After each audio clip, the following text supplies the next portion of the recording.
Ile sofa man malo Yesu Kristo mātou te o wholofa whātalo whatua i mai moanga Samoa le atunu pele.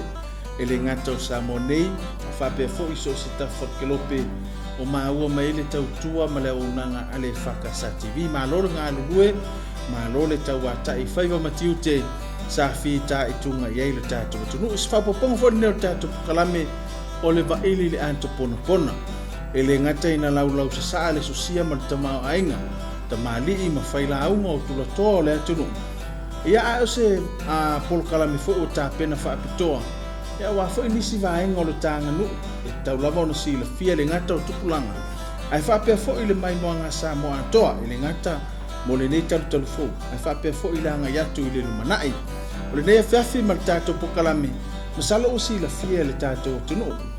Le tāua o le siapo le tasi leo mea sina le atunu. O le siapo malona ngā o singa matulanga e peo ni ai. A tonu fo i ato tele tupulanga ma le talu talu fo. La tau tele o si la fia no na whaatilonga. Ia me se fo i o le la au e ngaosi me ile mea sina le atunu. E tā ua mo le si la fia. La fia finei, ia o le la whaasoa. Le tina ia Mutia, Vaeafe Solomaa. O le fia angolo lo maunga. I le whaatilonga o le siapo. Wa fo ile si la fia lo tātou atunu le tāua o le nei fo i mea sina e se whapoponga le tātou kalame o le Vaili le Atoponapona.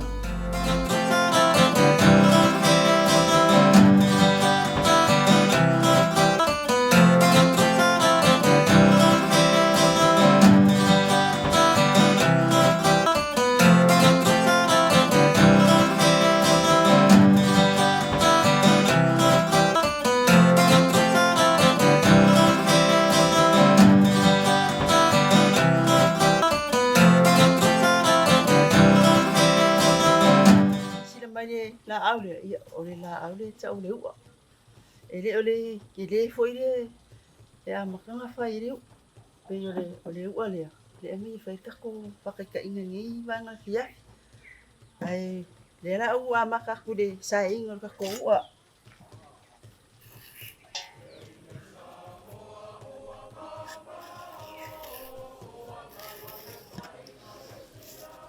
sai le mu ai awang i se ma sai ele mga ami se ma sai ru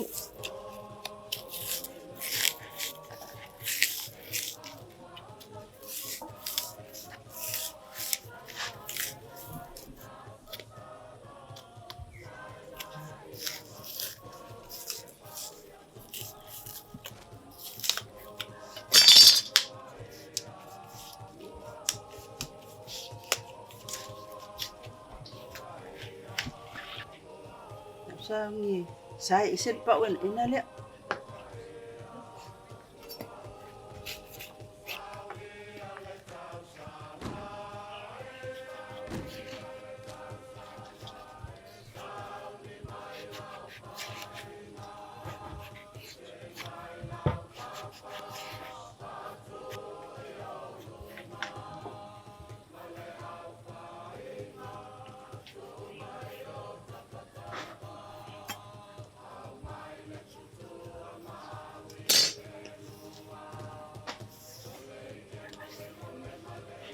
le vo umanga sai isen pa ya le a fai le vai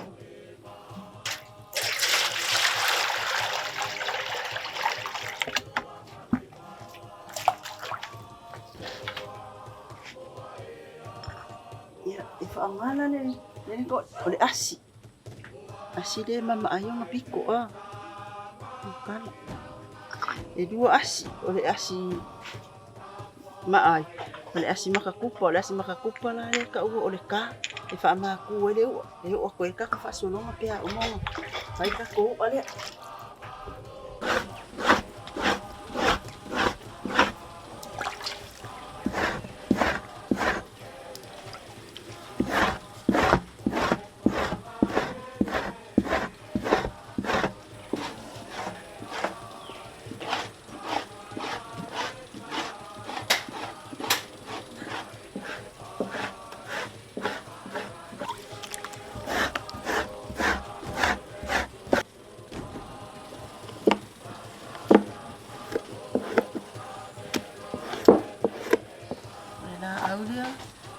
sasa ile ka ole I e bonga piko o le piko kala ia mani piko mole le ale la ole fa ka ki e runga le o kukua e sasa I runga le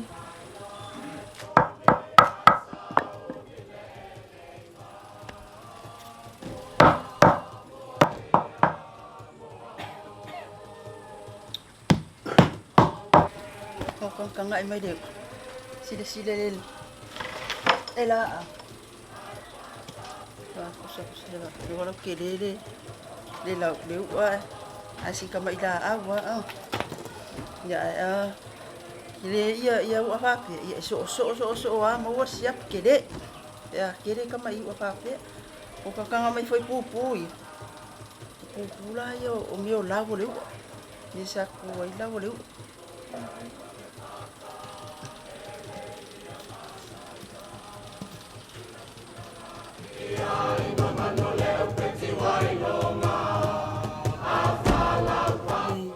Patilunga le ole whainga ole siapo e le inga ole manioka tu sisina manioka I ole manioka e whape e li mai I ona sakala I lea sakala I le whaabela kele awa vela lo I ole pi le siapo ole manioka whaanga e whapi e le kako siapo I ole mele ka ole na papa le mele e ka ua ole upeti upeki ia o le vali ka ole oa le whaakingo e le ia siapo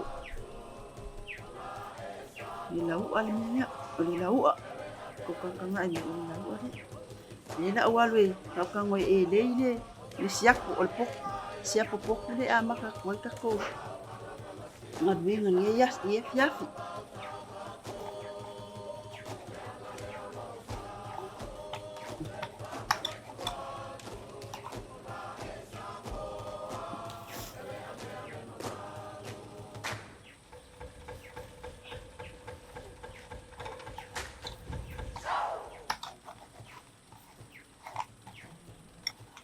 o le whakihoinga la siapo o le lua lafi o le lafi alalo le mua whai lafi alalo e whaonga uma whasiua pungi ai pupu ia o le angare whasiua e pungi ai pupu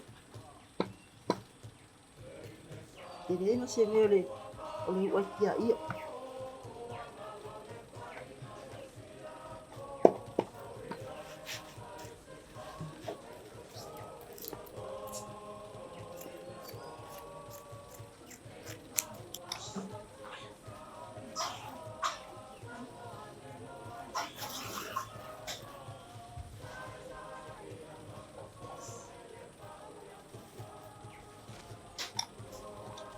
o le pasikanga le o le kanga le I lo le leo ia o nganga olo ai le ma mango ila I lo siapo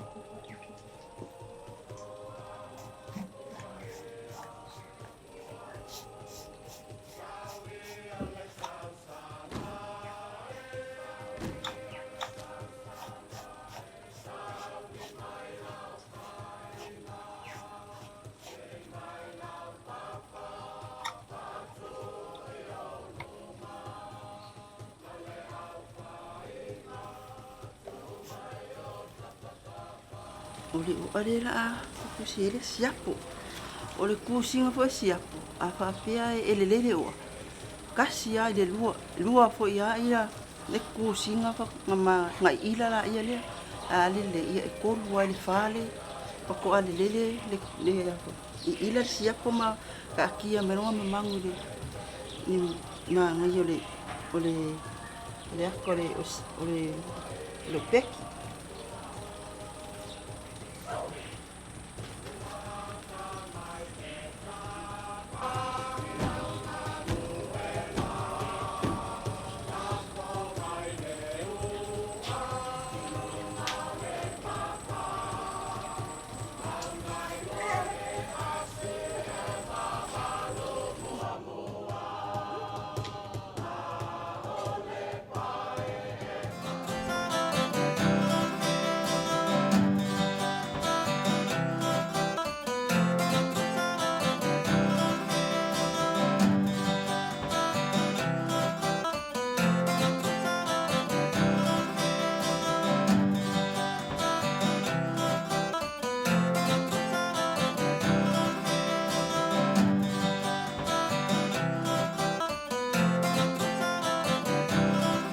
Ile mai moanga le tātou atunuu ia wasila ma mai moa.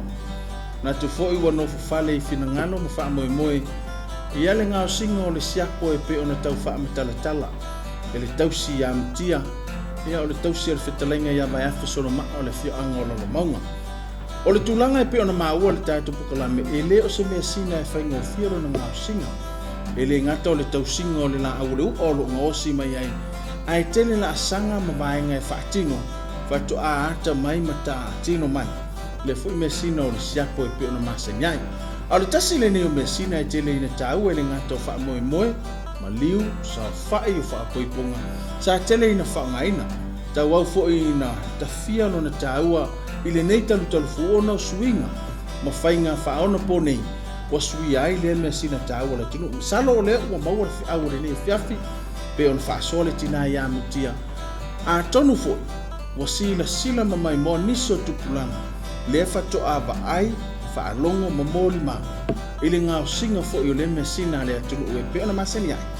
E ala le whaasoa ale tina ia Mutia whaaftai tele, le tausi ia Mutia mo le whaasoa mantango fie, a meise o le whaamala maino o le whaatinonga vaenga uma, o le ngao singa o siapo. Whaaftai ne tātou paanga o lo langolangoina le nei porkalame, e wal whaasoa tupu matamali whai launga o le atunu u niso vaenga o le tānganu a mesa fo.